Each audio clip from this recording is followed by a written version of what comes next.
Nuclear fuel part 1. Nuclear fuel is a non-renewable energy resource.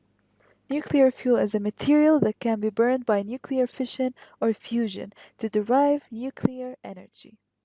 Nuclear fission refers to either a nuclear reaction or a radioactive decay process, in which the nucleus of an atom splits into smaller parts, lighter nuclei, often ends up producing free neutrons and photons in the form of gamma rays.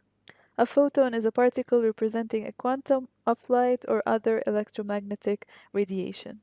And it also releases a very large amount of energy. This is the uranium atom.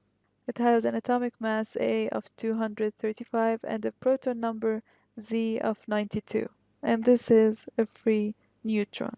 Once it hits the uranium atom, as you see, it splits into two atoms of a Ba and Kr.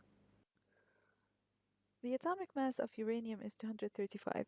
The atomic mass of Ba is 141 and of Kr is 92, and for the free neutrons 1 and 1. So if you add up all these numbers you will get a 235.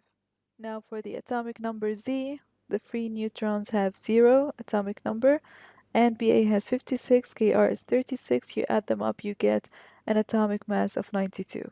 Here are some reactions that could happen to the uranium atom once a free neutron hits it. So let's try another reaction.